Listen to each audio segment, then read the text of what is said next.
ഈശോ മിശിഹായ്ക്ക് സ്തുതിയായിരിക്കട്ടെ. ഇന്നലെ നമ്മൾ സഫാനിയ പ്രവാചകൻ്റെ പുസ്തകത്തിലെ 1-ാം അധ്യായം 2-3 വചനങ്ങൾ ധ്യാനിച്ചു. അതിൻ്റെ 2-ാം ഭാഗത്തിലേക്കാണ് നമ്മളിന്ന് പോകുന്നത്. ഇന്നലെ നമ്മൾ ചിന്തിച്ചത് ഭൂമിയിലെ മൃഗങ്ങൾ അപ്രത്യക്ഷമായിക്കൊണ്ടിരിക്കുന്നു. ഇന്ന് നമ്മൾ ചിന്തിക്കുന്നത് ആകാശത്തിലെ പക്ഷികൾ അപ്രത്യക്ഷമായിക്കൊണ്ടിരിക്കുന്നു. അവിടെ നമ്മൾ വായിക്കുകയാണ്, മനുഷ്യരെയും മൃഗങ്ങളെയും ആകാശത്തിലെ പക്ഷികളെയും കടലിലെ മത്സ്യങ്ങളെയും ഞാൻ ഉന്മൂലനം ചെയ്യും. അപ്പോൾ നമ്മൾ ഇന്ന് ചിന്തിക്കുന്നത് ആകാശത്തിലെ പക്ഷികൾ. ഒരു കാര്യം എടുത്തു പറയാനുണ്ട്, ഇത് ദൈവം ഉന്മൂലനം ചെയ്യുന്നതല്ല. തുടർന്ന് വായിക്കുമ്പോൾ നമുക്ക് മനസ്സിലാകും, മനുഷ്യൻ്റെ അകൃത്യങ്ങൾ നിമിത്തം മനുഷ്യൻ വരുത്തി വയ്ക്കുന്നതാണിത്. പ്രിയപ്പെട്ടവരെ, ഭൂമിയിൽ 3 തരത്തിലുള്ള പക്ഷികളാണുള്ളത്. നമ്മൾ എവിടെ തിരിഞ്ഞാലും ഏത് രാജ്യത്ത് പോയാലും 3 തരത്തിലുള്ള പക്ഷികളുണ്ട്. ഫാംലാൻഡ് സ്പീഷീസ്, വെറ്റ്ലാൻഡ് സ്പീഷീസ്, വൂട്ട്ലാൻഡ് സ്പീഷീസ്. അതായത് കൃഷിയിടങ്ങളിൽ ജീവിക്കുന്ന പക്ഷികൾ, ജലാശയങ്ങളിൽ ജീവിക്കുന്ന പക്ഷികൾ, പിന്നെ വനത്തിൽ ജീവിക്കുന്ന പക്ഷികൾ. ഇതിനെപ്പറ്റി പറയാനാണെങ്കിൽ ഒത്തിരി പറയാനുണ്ട്. പക്ഷെ നമുക്കിത് അത്യാവശ്യം ഒന്ന് മനസ്സിലാക്കാൻ വേണ്ടി മാത്രമുള്ള കാര്യങ്ങളെ ഞാൻ പറയുന്നുള്ളൂ. ഫാംലാൻഡ് സ്പീഷീസ്. ഇന്ന് നമ്മൾ മോസ്റ്റ് മോഡേൺ ഫാമിംഗ് സിസ്റ്റം ഒക്കെ തുടങ്ങിയപ്പോൾ നമ്മൾ കൃഷി ചെയ്യാൻ വേണ്ടി വളരെ ശക്തിയേറിയ ഇൻസെക്ടിസൈഡ്സ്, പെസ്റ്റിസൈഡ്സ്, ഫെർട്ടിലൈസേഴ്സ് ഒക്കെ ഉപയോഗിക്കാൻ തുടങ്ങി.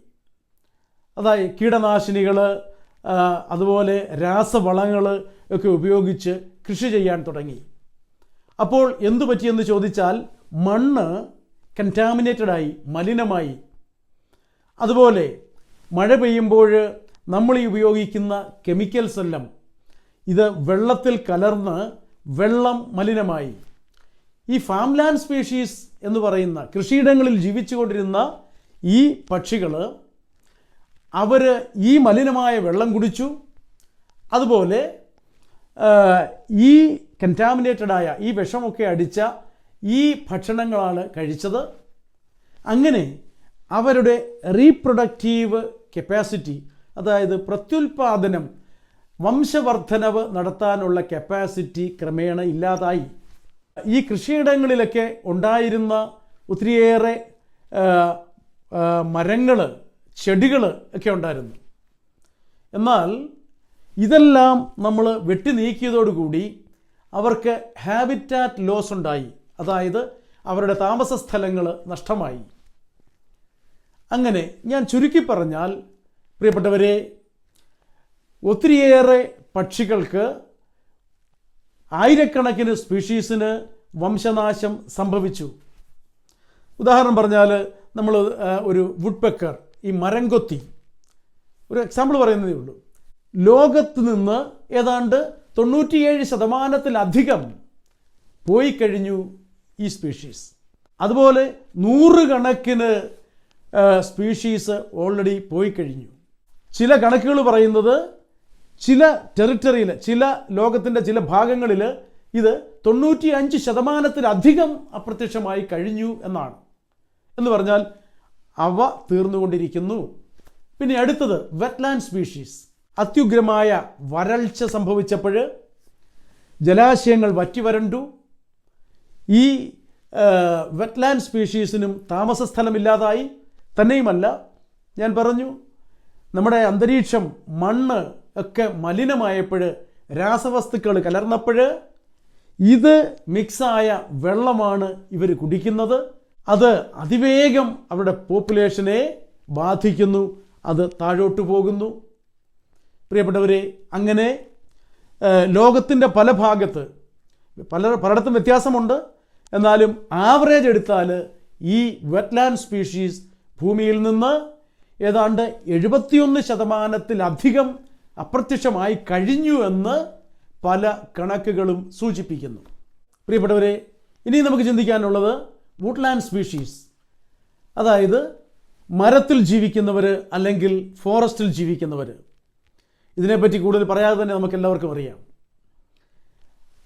ഭൂമിയിൽ ഉണ്ടായിരുന്നതിൻ്റെ 50% താഴെ ഫോറസ്റ്റ് അല്ലെങ്കിൽ മരങ്ങളെ ഇപ്പോൾ അവശേഷിക്കുന്നുള്ളൂ എന്ന് അനേകം ശാസ്ത്രീയമായ കണക്കുകൾ സൂചിപ്പിക്കുന്നു. മാത്രമല്ല, ഭയാനകമായ ഒരു കണക്ക്, ഒരു വർഷം ആവറേജ് ഏതാണ്ട് 10 മില്യൺ ഹെക്ടേഴ്സ് ഓഫ് ഫോറസ്റ്റ്, ഒരു വർഷം ഏതാണ്ട് 10 മില്യൺ ഹെക്ടേഴ്സ് ഫോറസ്റ്റ് ഭൂമിയിൽ നിന്ന് ഓരോ വർഷവും നീക്കം ചെയ്യപ്പെടുന്നു. അപ്പോൾ എന്തു പറ്റും എന്ന് നമുക്ക് ഊഹിക്കാവുന്നേ ഉള്ളൂ. ഈ ഫോറസ്റ്റിൽ ജീവിക്കുന്ന പക്ഷികൾ, അവർക്ക് താമസ സ്ഥലമില്ലാതെ വരുന്നു, ഭക്ഷണമില്ലാതെ വരുന്നു. അങ്ങനെ അവരുടെ പോപ്പുലേഷൻ, അവരുടെ എണ്ണം വളരെ കുത്തനെ ഇടിഞ്ഞുകൊണ്ടിരിക്കുകയാണ്.